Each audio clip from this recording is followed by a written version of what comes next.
This is the Haulin Assets podcast, where we show you how to start and run your own trucking company.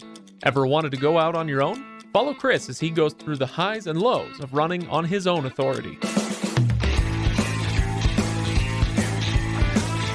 Welcome to the Haulin Assets podcast. This is episode 35, in which we're going to go over the December financials. I am Craig. With me, well, sort of with me, is Chris. How you doing, Chris?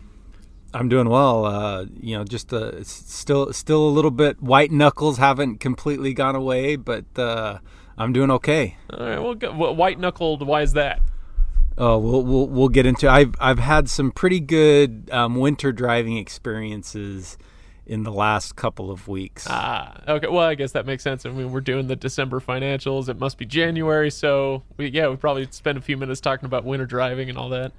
Yeah, last night was great, and we'll talk a little bit about that. All right. Well, before we get to all that stuff, I do just want to remind everybody, HaulinAssetsLLC.com is where you can go check out show notes for this and other episodes. And also, I want to mention that last episode 34, in which I think it was titled Good News, Bad News or something like that, it is immensely important. I've been thinking about that episode all week long, and I really hope that people take the time to go listen to it. And you were telling me that it's going to be important for today's discussion, right?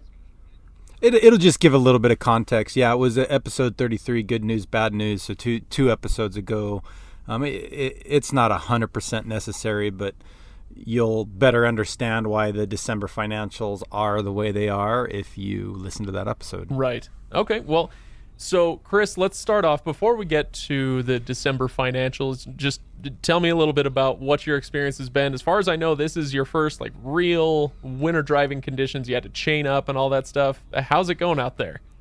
Yeah, it's going pretty well. So, yeah, yesterday was definitely the biggest new crazy experience as far as just full-blown winter driving.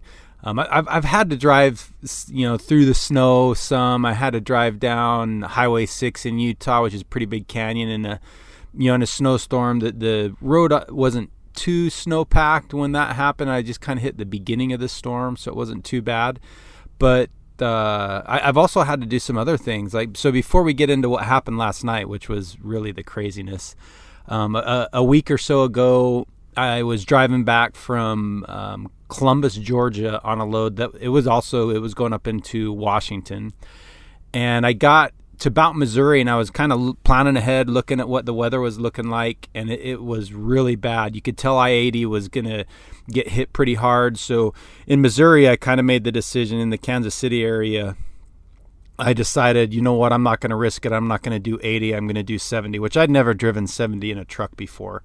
And so I decided to do that, and I ended up sleeping just west of Denver overnight at a way station, and got going the next morning, and everything was good. And I was talking to Jake early that morning, probably 9 o'clock in the morning, and by that point, I had driven. I was just getting ready to go on that Highway 6 in Price, Utah, back into kind of the Salt Lake Valley. And nightmare highway right there. Yeah, it is a nightmare highway. They say it's one of the most dangerous highways in the country. But anyway, Jake and I were talking at that point, and I-80 had in fact got shut down. So it was and it ended up being shut down for almost 24 hours, 24 hours, something like that. So it was a really good decision to do 70 instead of 80. But man, 70 in a truck, that's a horrible drive, even in decent driving conditions. Yeah, why is that? Mostly just the climb, and it's windy. Coming out of Denver, you go from Denver's 5,000-ish feet in elevation to over 11,000 feet in elevation. Right when you hit the Eisenhower Tunnel, in really not that far of a distance. I don't know what it is, 40, 50 miles, and it's a nasty climb in a truck when you're fully loaded. Yeah, no doubt. But coming down can be even worse. That's the most horrific accident I ever saw was some truck coming down on Highway 6 and hit a car coming up, and it was pretty bad. Yeah, it gets nasty. That Highway 6 is bad, and then that coming down the west side of the Continental Divide on 70 is just super windy, and you just have to take it slow. So it's not any route I'd want to do normally if I can avoid it. 80's as bad as 80 is better, unless, obviously it's shut down and snow packed, and it can get bad too. Sometimes you just have to avoid 80. Yep. All right. Well, so tell me about what happened yesterday then. Why was yesterday even worse than that?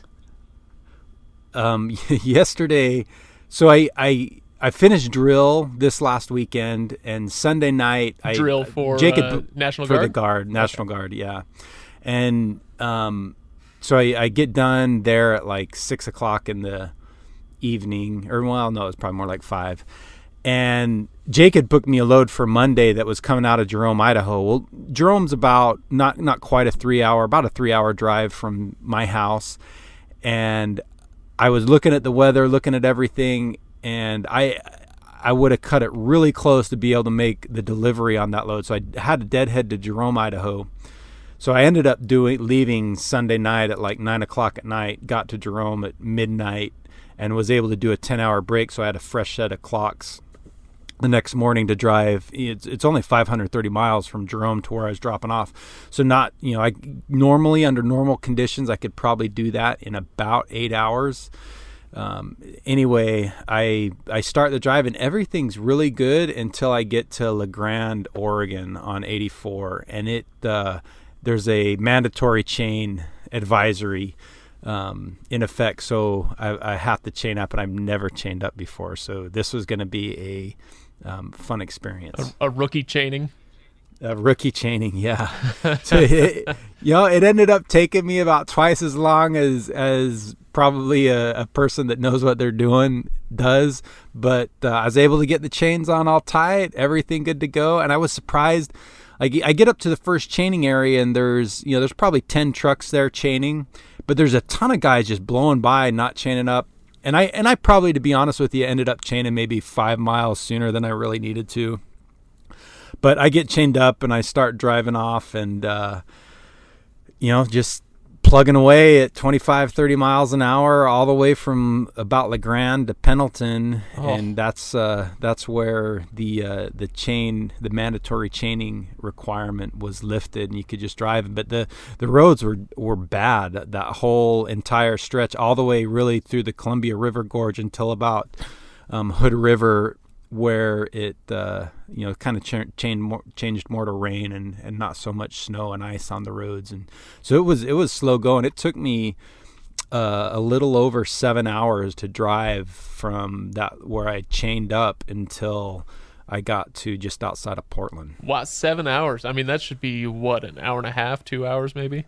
Oh, a little longer than that. Probably 3.5. So it probably took me about twice as long as it should have. Wow. Okay. Well, yeah, that does sound pretty You forget, miserable. Craig, these trucks don't drive super fast. You mean my Mazda darts through traffic the way they don't?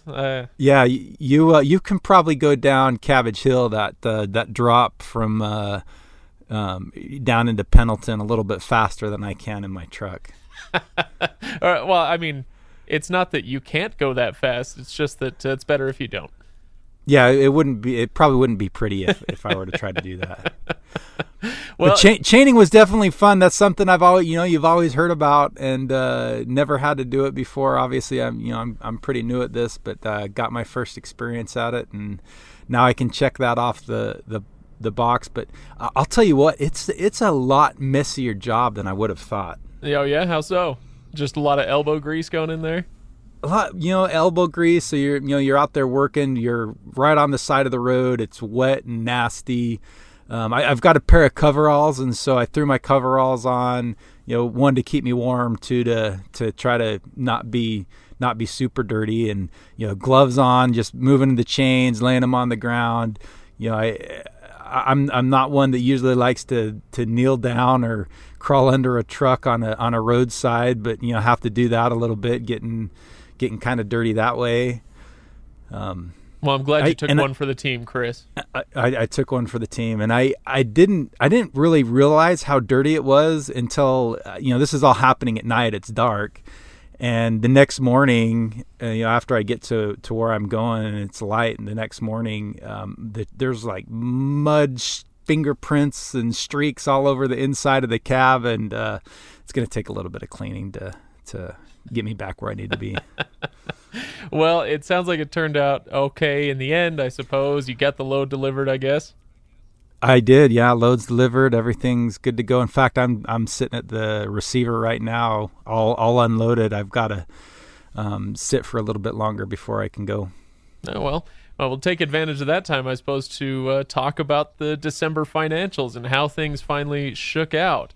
So, as people may recall, I guess it was episode 33. I misspoke earlier. I thought it was 34. But in episode 33, we talked about how you had to do essentially an engine rebuild, right? You had to go through that entire process, get everything rebuilt. You were off the road for 3 full weeks in the best and busiest time of the year for a trucker, and now you're back on the road. So you got some December in there. How did it end up turning out? Yeah, I got some December in. So the breakdown happened near the end of November, and I picked up my first load finally on the 17th of December. So, the 1st through the 17th of December, absolutely nothing. And, it's the time of the year that you want to be running super hard. So it was hard to sit around. But, in the end, things could have been a lot worse. It ended up not being horrible in that I was able to make enough money to pay all the bills. Obviously because of the warranty, I didn't have any repair bills on the truck that month, so that was good. I ended up running about 4,600 miles, 4,657 miles, which is not quite half of what I would in a normal month, but not too far off from half. But there were a couple of good things with the month. One, I didn't have very many deadhead miles, only 226, which is pretty low, even for the low number of total miles that I ended up running. $9,600 in revenue, and that put me at my best rate per mile, I think, ever at 206. Wow. So is that rate per mile attributable to the holiday season and the fact that you're saying rates are just better then? Yeah, rates are always pretty good in November, December. So that's really the big thing is that, and just also that limit of the deadhead miles. It was pretty small, so that always helps your all in total too. Yeah, very nice. So how long did you actually get to go out on the road then? You said you started on the 17th, and did you drive on Christmas? Did you drive on New Year's Eve? No, I started on the 17th, and I took a load and then came back, and I actually got home the 23rd, delivered a load the 23rd, so I had the 24th, 25th off, and then got right back on the road, picked up another load on the 26th, and was gone the rest of the month. Okay. Got home. I actually got home New Year's Day, and on that load that was taking me from Columbus, Georgia, to Washington, so I got to spend I think it was probably 18 hours or so at home. Not a full 34, but more than a 10-hour break. Yeah. So how did your wife like having you around for 3 weeks? Was December successful in that way at least? Yeah, that's the silver lining. It was good. It was good for her. She enjoyed having me home a little bit more, helping around the house and with the kids. And it's definitely good to be home with the family. Yeah, for sure. So you said that the revenue for that month was $9,600, definitely lower than on a month when you're running your full days. But the revenue is only part of the picture. How did the profit or loss go with that number? So the profit ended up being pretty good because, again, the expenses are low because the truck wasn't running. We ended up having actually what turns out to be a pretty decent, not quite average net income, but a pretty decent net income considering you're only running for half the month. So the net income ended up being $1,839.68. So just shy of $2,000. But the thing that you have to keep in mind here too is my driver pay was significantly less than normal. And that's really, for an owner operator, the thing that's going to bite you the most because, even running slow, we were able to cover the your main fixed expenses, your insurance payment, the truck payment, and the trailer payment. Able to cover all of that. But the driver pay is what really hurts, because I only ended up making just shy of $2,000 in December, which, definitely less than half of what I would normally earn as a driver. And so that's where, for most owner operators, it's really going to hurt is, when you're sitting like that, you're not earning your driver wage, and that should be what pays your mortgage or your rent and any other personal expenses that you've got. It's really interesting because we've used the phrase owner-operator a million times, and now it's finally starting to click that all these numbers are kind of split between those two things. So as an owner, it wasn't a terrible month. Things are fine. But as an operator, the actual take-home pay that you're talking about was a lot lower than you would be counting on in a normal month, right? Yeah, absolutely. And if there are people listening to this episode that haven't listened to the episode 33, where we kind of talk about, what are some things you can do to kind of help with that driver wage that you end up losing, go ahead and listen to that episode. And we talk a little bit about that, because that's definitely important. You got to keep the family fed and roof over their heads, and as a driver, you can't do that if you're not driving. Yep, absolutely. Well, so like you said, could have been a lot worse. It sounds like the month was, not a total bust, but disappointing from an operator perspective, from the driver's pay perspective. But could have been worse. So, Chris, do we want to talk about the year in general for just a moment and how 2019 went for you? Sure. I think I plan on having an episode at the 12-month mark that I think gives a really better picture of, what a year is like in operations. But, overall 2019, we've made some money. If you look at the balance sheet, the second to last line is net income.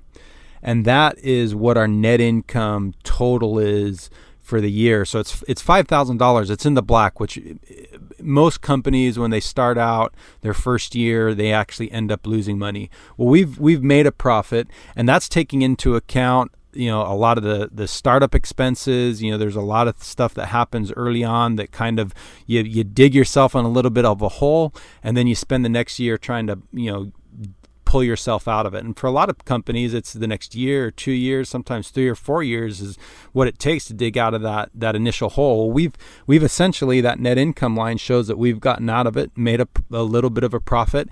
With that being said, I think we could have also done better. You have to take into account, I had to take 2 weeks off because of my military training. We took the 3 weeks off because of the truck being down, the 3 weeks during the most profitable time of the year. And another thing that I'm starting to see more and more is my monthly drill schedule is actually a little bit more of a pain in the butt than I would like, because I have at least once a month this hard set weekend that no matter what, I have to go. And a lot of times that's working out into where, I finish up a run and a load, and I get home like the week before I have to be back for drill. So that means all I can do is take a little short kind of guaranteed run that usually isn't going to pay quite as much, that's going to get me out and make sure that I'm back in time for my weekend military training. So I think you take all those things into account, and it actually turns out to be a pretty decent start of the year.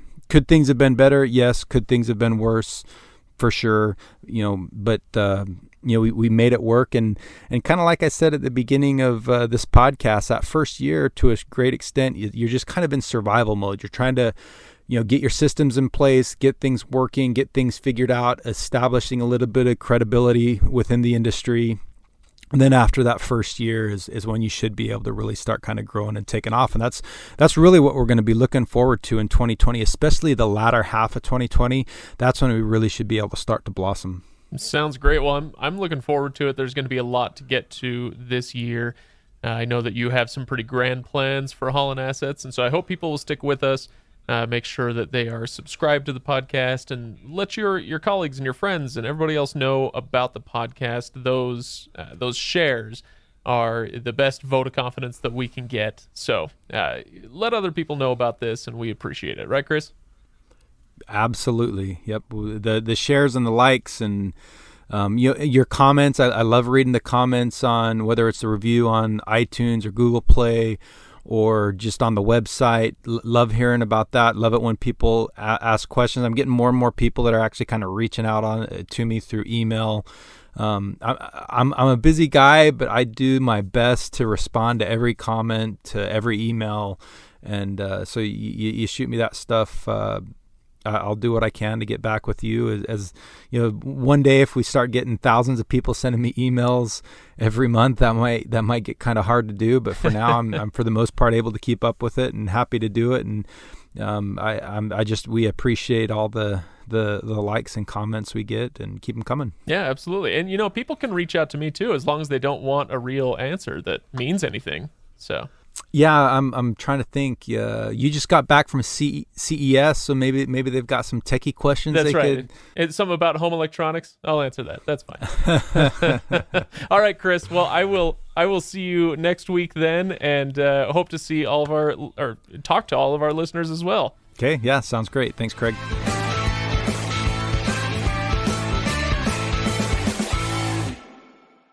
I have some coveralls, so I threw coveralls on. So I was willing to probably, like I'd kneel down on the ground, which I usually try not to do. But I want a quote board, like on the website or something, because I had to kneel down on the ground. That's not something I usually do. Is probably the white collarist thing you've ever said on this blue collar podcast. You probably.